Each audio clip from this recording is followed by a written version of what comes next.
হরিয়ানার হিসারে তাপমাত্রা নেমে গেছে 2.8 ডিগ্রি সেলসিয়াসে, আর কলকাতায় 12.1 ডিগ্রি সেলসিয়াস।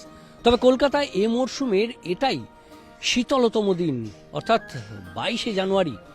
কলকাতায় সকাল থেকে উত্তরে হাওয়া বইছে, আর এই হিমেল হাওয়ায় গত রাতেই তাপমাত্রা নেমে গেছে এক ধাক্কায় 3 ডিগ্রি সেলসিয়াস, অর্থাৎ 15 ডিগ্রি সেলসিয়াসের উপরে ছিল তাপমাত্রা, এখন 12.1 ডিগ্রি সেলসিয়াসে নেমে গেছে।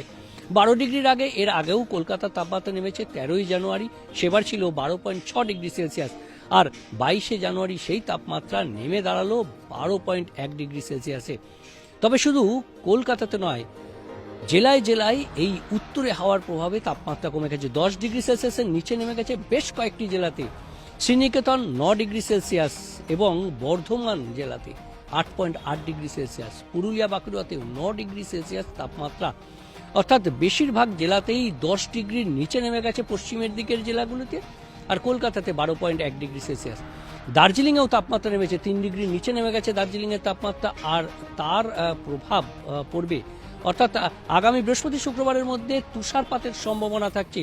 আর এই তুষারপাতের সম্ভাবনা কারণ হচ্ছে সিকিমে তুষারপাতের সম্ভাবনা থাকছে বৃহস্পতি শুক্রবারের মধ্যে, আর তার প্রভাব পড়তে পারে দার্জিলিংয়ের উঁচু পার্বত্য এলাকায়। ইতিমধ্যেই তাপমাত্রা 3 ডিগ্রি সেলসিয়াসের নিচে নেমে গেছে দার্জিলিংয়ে, এবং এর সঙ্গে বৃষ্টি হলে তাপমাত্রা আরও নামলে তুষারপাতের সম্ভাবনা দার্জিলিংয়ের উঁচু পার্বত্য এলাকায়।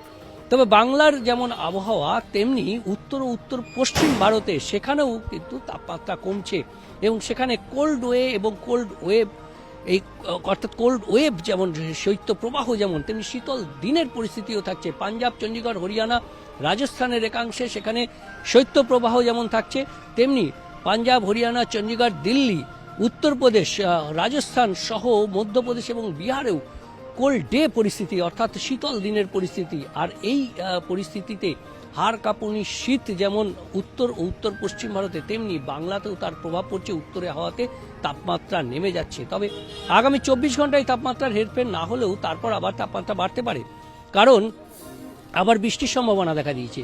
বৃষ্টির কারণ হচ্ছে একটি বিপরীত ঘূর্ণাবর্ত তৈরি হবে উত্তর পশ্চিম বঙ্গোপসাগরে। একটি অক্ষরেখা রয়েছে কর্ণাটক থেকে একেবারে বিদর্ভ পর্যন্ত, আর তার টানেই একটি ঘূর্ণাবর্ত তৈরি হয়ে গেছে।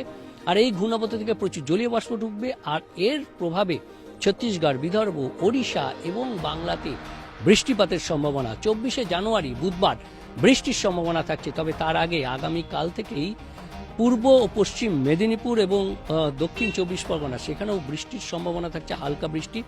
তবে বেশি বৃষ্টি হবে 24শে জানুয়ারি বুধবার। রাজ্যের বেশিরভাগ জেলাতেই হালকা বৃষ্টির সম্ভাবনা, মেঘলা আকাশের সম্ভাবনা, অর্থাৎ আরও একবার আবহাওয়া পরিবর্তন হবে বাংলায়।